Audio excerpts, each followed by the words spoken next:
listener production. Hey, I'm Antoinette Lattouf and this is the Weekend Briefing. It's where we take a break from the news cycle and I get to dig a little deeper. I get to sit down with someone fascinating and together we unpack an incredible story behind the headlines. Now, imagine this. It's 2020. COVID is ripping through the world. Australia-China relations are at an all-time low. And in the middle of it all, an Australian journalist born in China, working for the state broadcaster as a business journalist, is called into her boss's office. Now, she thinks they're going to talk about her brand new TV show. Instead, she's arrested. She's accused of espionage, of apparently leaking state secrets to foreign organisations. There's no trial, there's no access to her children, there's no lawyers, just years in detention. This is Cheng Lei's story. Imprisoned, isolated, interrogated, tortured. She was held under brutal conditions, eventually forced to plead guilty to trumped-up charges that she says are made up, and only released in late 2023. And today she's finally free and speaking out and sharing her story in a memoir. And in this powerful and vulnerable conversation, Lei shares how she survived, how she kept her mind from breaking, and why she still has a deep affection for her Chinese heritage and culture. She also talks about reuniting with her kids, reclaiming her life, and yes, hugging a few trees along the way. Then later in the show, a total gear shift because it's the weekend list, and that's where producer Helen Smith and I serve up all of the good stuff on what to watch, eat, listen to, and do. But first, this incredible conversation with journalist, survivor, and now author Cheng Lei.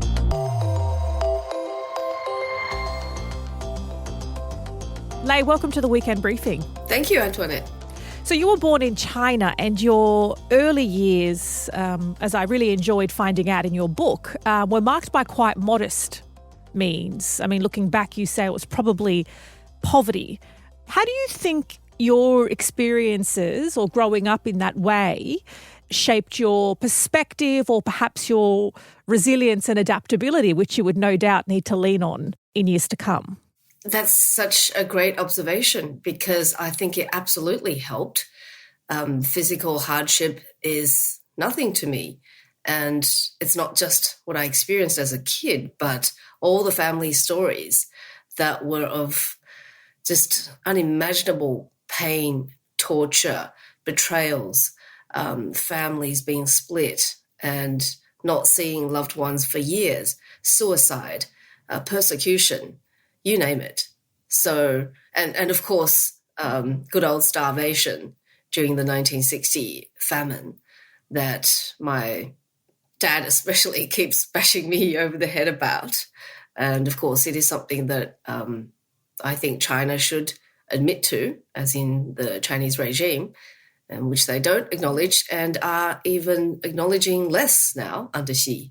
So obviously, as you've mentioned there, you do have a history or family history of trauma and hardship. Can you speak specifically to what it was like for you growing up in China? The hardships, but also what you loved about it. I think when you're a kid and you have no frame of reference, you don't know that it's hardship. For example, a really happy day would be going down to some construction site and playing hide and seek amidst the concrete tubes with my friends. Or another lucky day would be meeting my grandma on her shopping expedition into where my school was and her giving me 10 cents and I'd go and splurge on the snack of Hunan, which is fermented ginger, which is really red and very spicy. And not having meat every day. And if my mum had, say, bought 50 cents or half a yuan of pork, then, it would be chopped up very finely to go into a stir fry. And I used to joke to my parents, or I wasn't joking, that I wanted to invent some sort of meat picking machine when I grew up, so I could find all the pork shreds hidden amongst the vegetables. Oh, wow. So that you then moved to Australia when you were 10, obviously to a very new culture and a new environment. What was that like? I got fat very quickly. I remember chicken wings were about 99 cents a kilo, and the giant tubs of home brand Neapolitan ice cream was about $2 maybe. And so it was just such a land of abundance, but also quite tough for a kid who had been well liked at school by teachers and students. So suddenly I was very alone. Nobody wanted to play with somebody who couldn't speak English for the first few months anyway.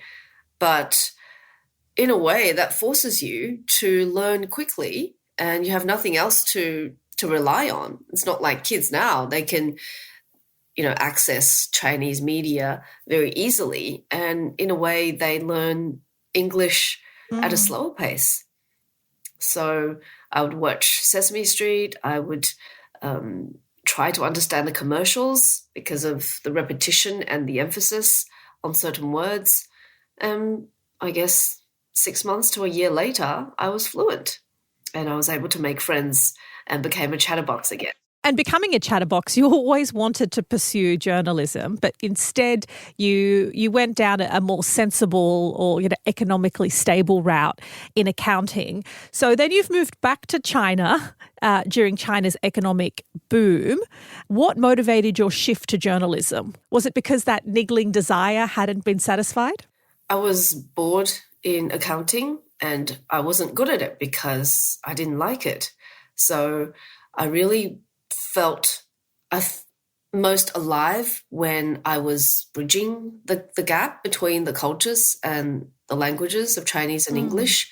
So I was an accredited translator from 1995 when I was 20. And even at Cadbury's, my first job, I really wanted to do something associated with their joint venture in China because I thought I could do a lot more and I really liked it. So when I saw this little advertisement in the Fin Review about a business analyst job in Shandong, I applied for it and just got bamboozled by the amount of difference between business cultures, but also I came alive.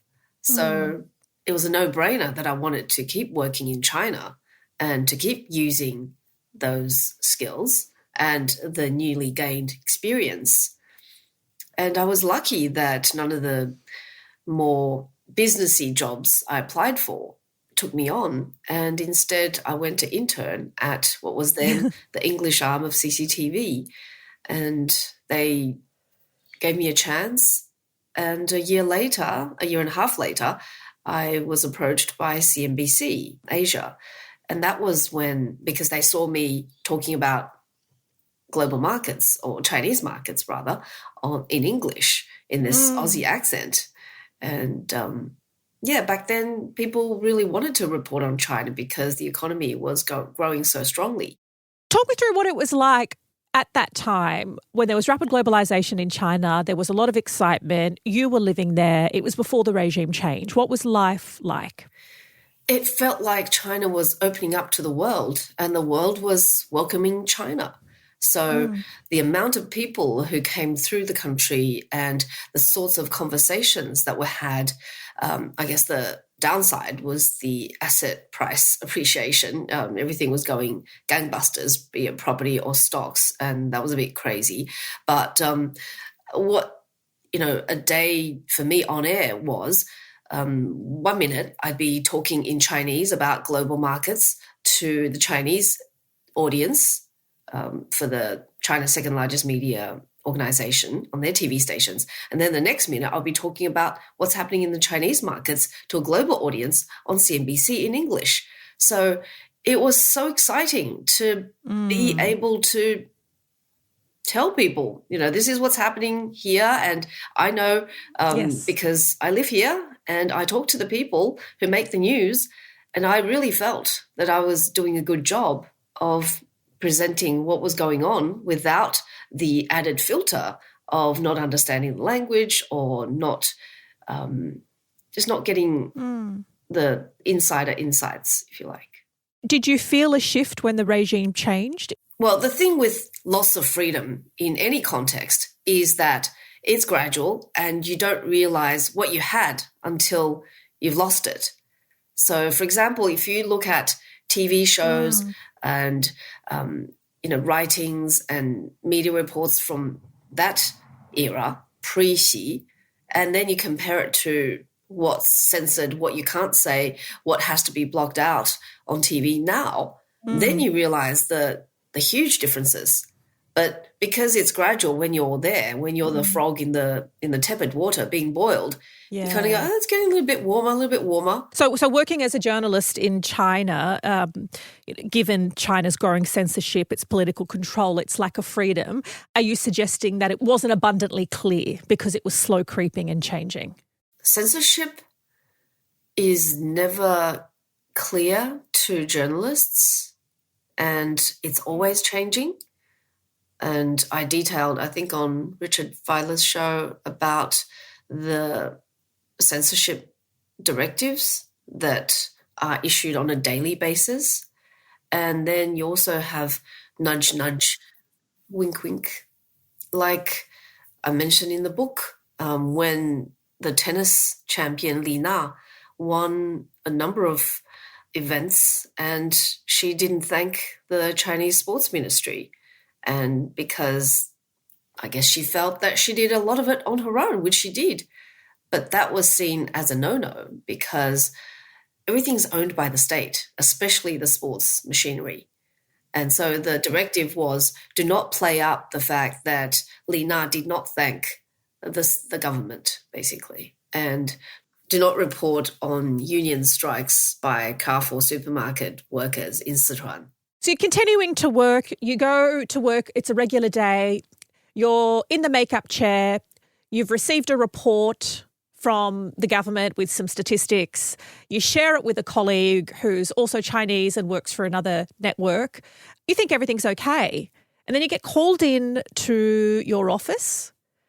What did you expect when your seniors said, can you come in quickly? Because your life was about to change. They lied to me and said I had a one-on-one with the channel director about my new show. And this occurred 3 months after, getting that so-called embargoed report, which was basically read out by the Chinese premier in front of global press and thousands of delegates. So they found that report among my other messy papers in my apartment when they raided it in August. The event was in May. They started surveilling me in April. So to this day, we don't have confirmation about why in court they said they surveilled me because I was in frequent contact with foreign journalists. And as a foreign journalist myself, I've been doing that for almost 2 decades. And why can't I be in frequent contact with foreign journalists? So that's very dodgy. And then if they had not found that report during the raid, I'm sure they would have found something else to pin me on. So all of this is a pretense to get me. And just to make it clear, this report was a routine report that's released by the government. There was nothing contentious or controversial in it. Do you feel that that was just made as a reason to go after you? Absolutely, because it was handy. They had this so-called evidence. And then they went to coerce testimonies out of my former colleagues that the person who came into the makeup room and gave me very quickly this report said that it was a classified document.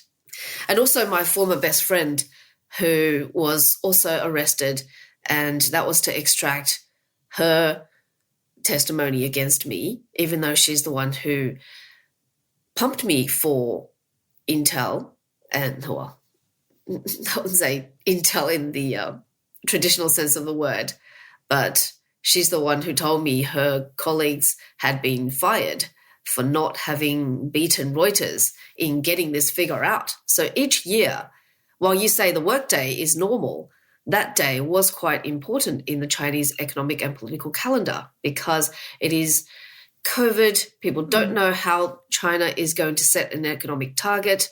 And in that year's case, they didn't, which has never happened before. Also, to set the record straight, China does not recognize dual nationality. So while we say I am ethnically Chinese, I am Australian and I haven't been a Chinese citizen for over 20 years. And the timing, as you mentioned, is important because it's 2020. Your children have flown to Melbourne to be with their grandmother, and then the border shut, as we know. The world changed and closed. So here you are in China. You've been called into your boss's office. You think it's about your new television show. When did you realise that this was really serious and that you may not see daylight or your children for years? The realization didn't sink in until maybe, say, 2 weeks after my incarceration, because at the moment of arrest, I thought this was a huge mistake. When they raided my apartment, I thought they should just take everything because I am so open and I'm clearly innocent that the more they take, the easier it will be to prove my innocence. And then during the interrogations, I still thought that there was no way I was going to be charged with something as ridiculous as spying or, supplying state secrets abroad. But it's with all those interrogations, it's with how they treat me, and then the torture and the isolation, and the fact that nobody could do anything for me, and then the desperation began to creep in. You were denied basic things like, regular communication, access to a lawyer. You mentioned torture as well. What was the hardest part of all of this? I get asked all these questions about the hardest part or the best part of being free or the most favorite food. And I must say it's very hard to answer because it's everything. Fair enough. It's the fact that you can't move without permission. It's the fact that you don't see sunlight for 6 months and then in detention 10 hours a year. It's the fact that you can't talk all day, that even asking for the time will get you a rebuke.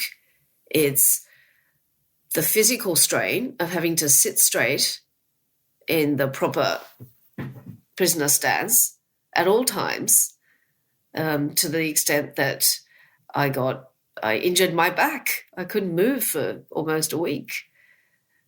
It's having your most private moments being watched by guards at all times, watching you go to the toilet and watching you shower, and just all that, all the emotional stress and no outlet, nobody to share it with.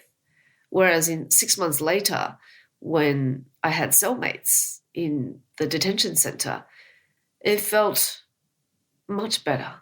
It felt like coming in from Siberia into a warm bath.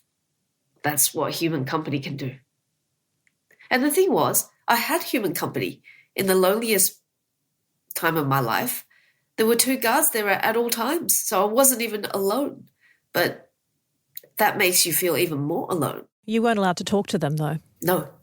You were kept in an environment, particularly for that first 6 months in solitary confinement, which sounds as though like it was designed to break your will.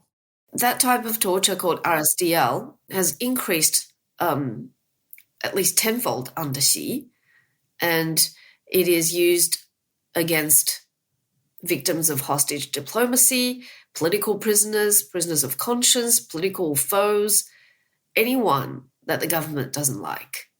And yes, as you say, it's designed to break you, to make you feel there is no way out except plead guilty. Did you plead guilty? Yes, I did. I readily pleaded guilty and I begged to be sent to jail quickly so I could get family visits and see my kids. And I realized that I was guilty anyway, even if I pleaded innocent in the eyes of the Chinese because of the lies they make up about me, that I'm a spy, and in the eyes of people who know me and people who understand the absolute injustice of that system. They would know that I'm innocent, even if I pleaded guilty. So after you went to a detention centre, your release was quite entrenched or quite entwined with Anthony Albanese trying to reconcile or soften relationships with China. How did that work out for you? It wasn't just our intention. It was also China's intention to so-called reset the relationship. And thanks to my former partner, Nick, and all of my media peers, and so many people, politicians on both sides, ordinary people who were angry that I was still spending time behind bars, that there was such public support for me. And then that turned into, I guess, a little political pressure. So also with the change in government, it was easier to do a reset. Yes. And I really noticed that the diplomatic efforts intensified.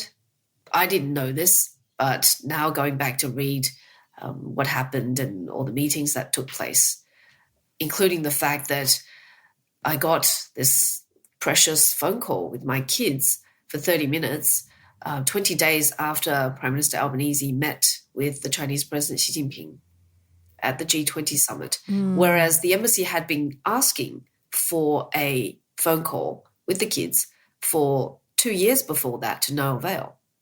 So that's pretty clear, the result of diplomacy. I want to talk about your reunion with your kids in just a moment. But before I do, you have mentioned all of the support, your friends, colleagues, your partner, the Australian government. You did also refer to your best friend as your former best friend.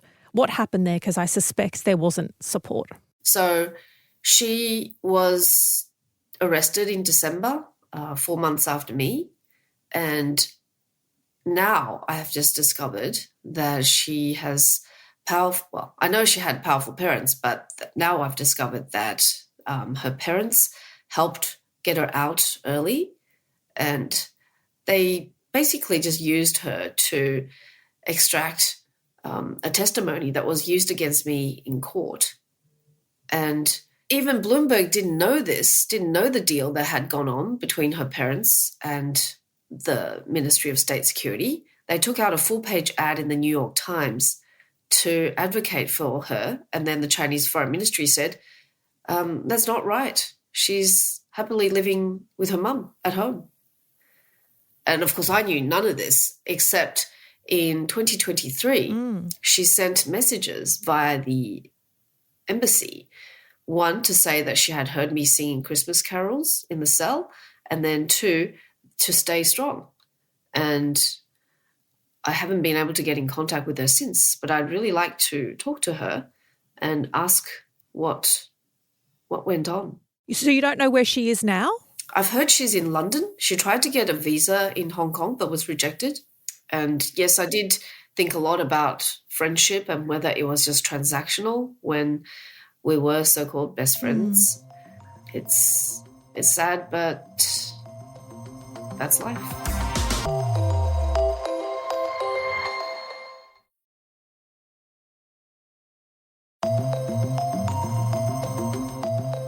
October 2023, you're released.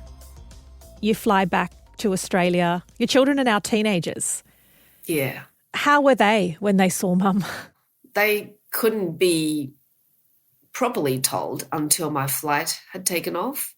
So I guess all the emotions of that day, I really don't think anyone can properly do justice to the feeling of finally being home again and to hold them tight and also be a little sad about how much of their growing up I had missed.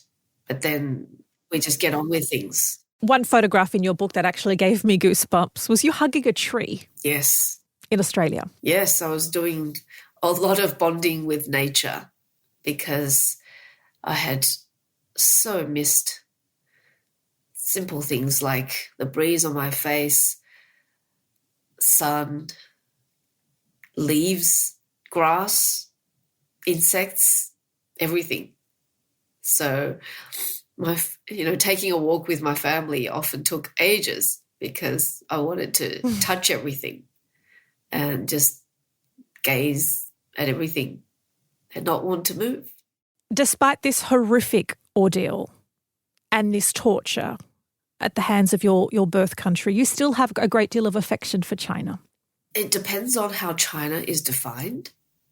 And I think after this, I've gone off a lot on the idea of countries on national borders because we do so much harm than good in drawing those lines, whether in our heads or on land. And the affection that I feel for China have nothing to do with the slogans or the hateful propaganda or the way they treat people like they don't matter. Like you. Oh, I got torture light, okay? I was, treated so much better than the Chinese citizens. And that affection is for my family and friends and the land, the beautiful language that isn't allowed to exist without all those horrible, horrible slogans of the CCP. When we think about Australia, we don't think about politicians or parties. We think about beautiful beaches and the times we had there, right? I must say I did go off many things, especially things that the current regime tries to promote, the so-called traditional Chinese culture like TCM and anything that has the faintest flavor of, government promotion. Yes. Well, a culture and a people are not their regime. That's right. Coming back to Australia now and working in journalism with the Murdoch press, you have broadly also expressed concern about some of the extreme views that are held about China, some of the fear-mongering and the laziness in the reporting. How important is it, do you think, for our relationship, but also for Chinese Australians, that we don't have such divisive rhetoric when it comes to reporting on China? I think it's extremely important. And I really want to dedicate my energy and time, now that I've written the book, to bridging that gap between so-called mainstream Australian society and Chinese Australians, because there is one. And it's the responsibility, I think, of both sides to take a step forward and really try to understand. When you hear elderly overseas Chinese man sing a song from the Mao era, does that mean he is pro-regime, or is he just nostalgic because that's the only music you had during the Cultural Revolution days? If you have people volunteering for a political party and they also happen to be, leading certain community associations, does that automatically make them spies? We need more transparency for sure. We also need proper understanding. I want to finish up by asking, what you're enjoying most about motherhood now that you're home and you have your babies, admittedly big babies, back with you. It's about taking them to soccer games. It's about being teased by them every day about how hopeless I am and how little I know and how cringe I am with my, the way I dress. It's about playing games with them, like charades, and learning the Gen Z lingo. But my daughter says only people who are not Gen Z would actually say Gen Z, so that in itself is wrong. And taking them on holidays that they've missed, being able to invite my son's friends over, and my love language is food, so always taking orders for challenging cuisines or tastes they want to try, and just laughing with them. And hugging a few more trees, maybe. Hugging everything. I'm really into hugs. Oh, I wish you all the hugs and all the happiness and all the healing. Thank you so much for your time. Thank you so much, Antoinette. Cheng Lei, a memoir of freedom, has been published by HarperCollins. Do get your hands on it. And there's also a documentary about her experience, Cheng Lei, My Story, and you can stream that on skynews.com.au. It's the best time of the week because it is Weekend List. I get to hang out with Helen Smith, who's always awesome, but what's even better is she helps guide me on what to watch, listen to, see, eat and do because she's far cooler than I am. I'm also going to give some tips, but we'll start with Helen. What have you got? My first recommendation is a podcast with Amy Poehler. Ah, yes, the comedian. Yes, comedian, actress, just bloody amazing. It's called Good Hang with Amy Poehler, and it's pretty new. It's only launched the start of this year, but she has some amazing guests because she's so famous and a celebrity. So her first episode is with Tina Fey, one of her longtime kind of besties, which I know you love. I love Tina Fey. Yes. She's also had Michelle Obama, Jack Black, like big names. And it's just a fun podcast.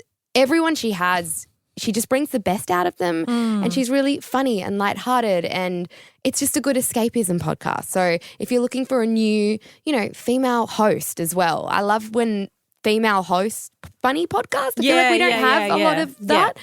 So I mean, it helps that she has like amazing, famous, funny, fantastic friends to come over. Yes, it does. It helps that she's a big celebrity. Yeah. But yeah, it's just a fun podcast that I think if you haven't listened to it, which, it hasn't been around that long, but it's just great. I love it, and it's comedy, it's fun, bit of everything. They go into like their personal lives, her mutual friends, and yeah, it's just a really good in-conversation podcast that I've been loving. What's the name of that podcast again? Good Hang. Good Hang. Okay, so I have a book, very different subject matter, maybe not a fun hang, but an important one. It's a book called The Eyes of Gaza. It's written by Plestia Al-Akkad. So she's a Palestinian journalist, and she, like many of the Palestinian journalists, sort of exploded on Instagram as people were trying to get information out of Gaza. As we know, Israel bans independent foreign journalists from entering. Unlike a lot of journalists who remain there or have been killed, she was able to get out of Gaza. She actually now lives in Melbourne. Yes, I think I know who you're talking about, yeah. So she was only 21 years old at the time, bearing witness to the destruction, documenting it. And The Eyes of Gaza chronicles the first 45 days following the attacks because she got out at the end of 2023. So it illustrates the horrors of what she saw, the humanity of the people, but also the immense guilt and the sadness that she's left her family, she's left her country, she's left her peers, many of whom have been killed. It's heartbreaking. It's a necessary read. It had me in tears and my heart just aching from sorrow and helplessness, but also the incredible grace because she's now 23. Yeah, 23, so freaking young. She expresses her frustrations with how Palestinians are often only seen as victims or numbers rather than individuals or thought leaders or artists or journalists or documenters. And so I highly recommend The Eyes of Gaza by Plestia Al-Akkad. That actually just reminded me, if you are in Sydney, at the moment the State Library has the Press Freedom Awards, like the photography awards. I love they're on. The World, is it the World Press Freedom? Yes. I've always got such So good they're photos. on right now, and the photos and the stories, I think right now there's just so much going on in the world, and it really just makes you just stop, rethink and appreciate kind of where you are or what you're doing, because it highlights just everything going on. And it also is really important. It talks about journalism and talks about press freedom and talks about why place banning international journalists, why that's so detrimental to stories and the truth and accountability and all the things. The good thing about World Press Photo, that exhibition travels around the city. Yes, it does. Different cities and even some of the regions. So if you check out World Press Photo, you can find out when it is and near check you. it out. And it's always free wherever you are. My next recommendation, though, is a recipe, because we're coming into winter, some kind of cooler months that kind of can just be like, oh, I don't want to get out of bed. So my recommendation is this brekkie that I'm meal prepping. So it's like a warm breakfast. It's sweet potato and halloumi fritters. And it's super easy to make, and you can meal prep them and do them in bulk. So pretty much all it is a block of like halloumi. I get lactose-free halloumi. You can get whatever you want. Halloumi, but yes. Halloumi, yes. Halloumi. Sue me, halloumi. But it's just halloumi, and then you grate up a whole block. Okay. Then you can grate up a whole sweet potato. I also like to add carrots in there sometimes, like hide all the veggies possible because I don't want to eat them. Okay, guys, I don't know if you remember, but Helen hides vegetables from herself. In everything, Yeah, but usually like it's something parents do for toddlers, but Helen does it to trick herself. I'm tricking myself because I'm making my food. Anyway, so sneak a few carrots in there if you can. And then all you have to do is a few eggs. I kind of go with the vibe. 2 to 3 eggs is usually fine. A splash of milk, a little bit of flour as well. You just kind of, I eye it all, the texture, and just so it stays together when you cook it. Pop it in a pan, cook it up. And then what I like to do is I also pop them in the containers, but on top of spinach.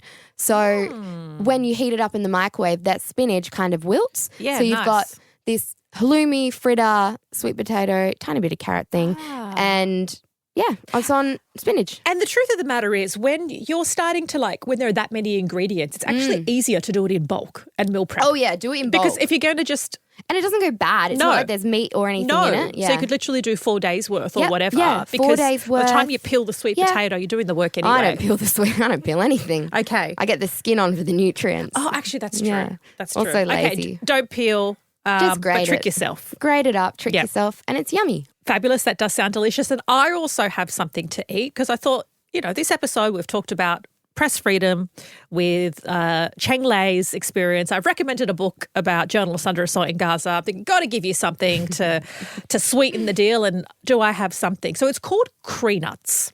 It's Kreenuts.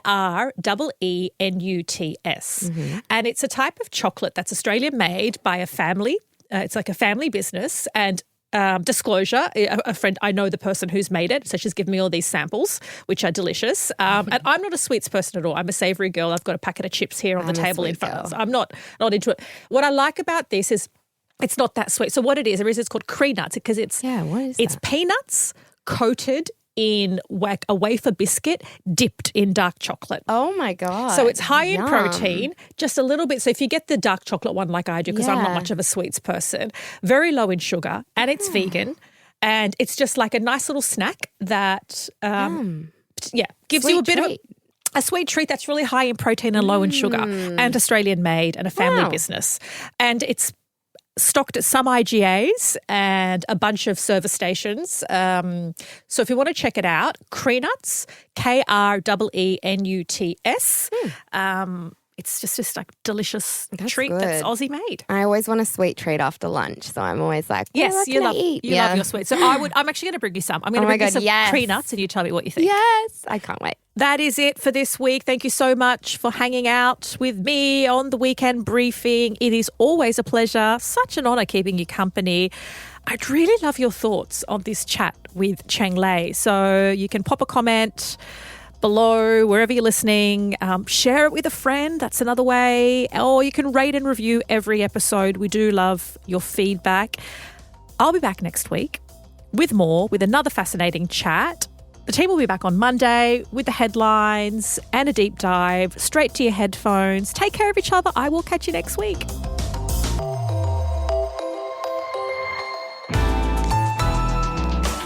Listener.